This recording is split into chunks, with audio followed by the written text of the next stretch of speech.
हरे कृष्णा। ज्येष्ठ मास महात्म्य छठा अध्याय रंभा व्रत वर्णन महात्म्य। पार्वती जी कहने लगी कि हे प्रभु, इस व्रत का पूर्ण फल क्या है और किसने सबसे पहले यह व्रत किया। शिव जी ने उत्तर दिया कि त्रेता युग के पूर्ण होने पर किसी जगह धुर्जटी नाम का एक ब्राह्मण था। वह ब्राह्मणों के कुल में पूजित, धनी और अनेक बंधुओं से युक्त था, परंतु संतानहीन होने से दुखी होकर महान नियम में स्थित होकर अनेक व्रत तथा दानों को किया करता था।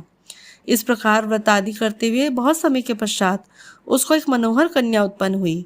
विवाह योग्य कन्या को देखकर वह ब्राह्मण अपनी स्त्री के साथ विचार करने लगा कि सुंदर कन्या को किसको दे, इसके समान कोई वर दिखाई नहीं देता। ऐसा विचार कर वर देखने के लिए वह एक ग्राम से दूसरे ग्राम तथा बहुत से नगरों में जाने के पश्चात राजाओं के मंडल में गया। अनेक क्षेत्रों में जाकर जब उस ब्राह्मण श्रेष्ठ को कन्या के योग्य वर न मिला, तब शुद्धात्मा ऋषियों के तपोवन में प्रवेश किया। फिर वह कौशिक ऋषि के आश्रम में एक श्रेष्ठ ब्राह्मण को देखा। उसका नाम शिव शर्मा था और उसके माता पिता नहीं थे। उसका दूसरा प्रसिद्ध नाम रूप राशि था। समस्त भूमंडल में उसके जैसा रूपवान और कोई नहीं था। इसी कारण से ऋषियों ने उसका नाम रूप राशि रख दिया था। धुर्जटी ने उन ऋषियों के पास जाकर अपना आशय प्रकट किया।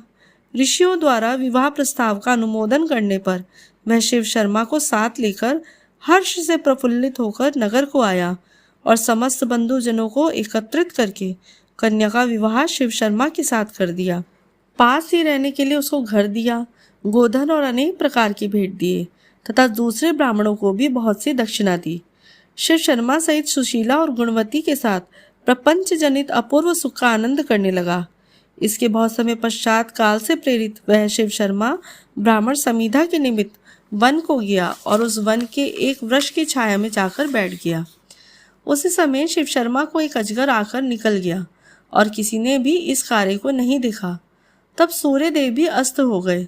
सूर्यास्त होने के पश्चात सास ससुर और स्त्री ने सेवकों को साथ लेकर मशाल जलाकर वन के समस्त स्थानों को देखा और सारी रात्रि खोज होती रही तथा सूर्योदय होने पर भी जब शिव शर्मा नहीं मिला तो वे निराश और दुखी होकर अपने घर को चले आए।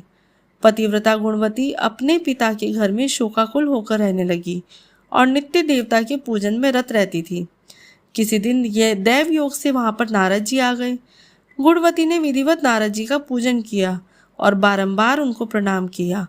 इससे प्रसन्न आत्मा नारद जी ने गुणवती को व्रत करने का उपदेश दिया। नारद जी कहने लगे कि हे भद्रे, तुम ज्येष्ठ मास में पवित्र रंभा व्रत को करो और विधान भक्ति स्वरूप देव का पूजन करो तथा हे अनिद्य अनन्य मन से जीवन पर्यंत इस व्रत को करो। हे ब्राह्मण, नारद जी बोले कि तुम इस व्रत के प्रभाव से विष्णु भगवान की को पति के रूप में स्थायी रूप से प्राप्त करोगी।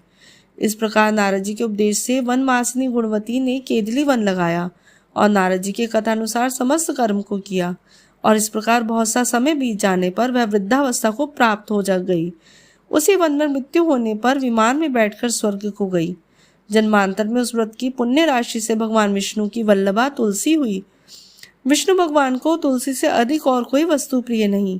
हे ब्राह्मणों, और इसी व्रत को श्री शिव जी की आज्ञा से पार्वती जी ने किया और इसी व्रत के प्रभाव से पार्वती जी शिव जी को अति प्रिय हुई।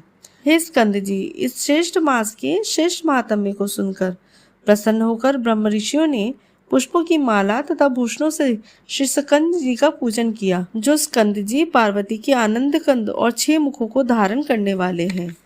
हरे कृष्णा। ज्येष्ठ मास महात्म्य छठा अध्याय समाप्त।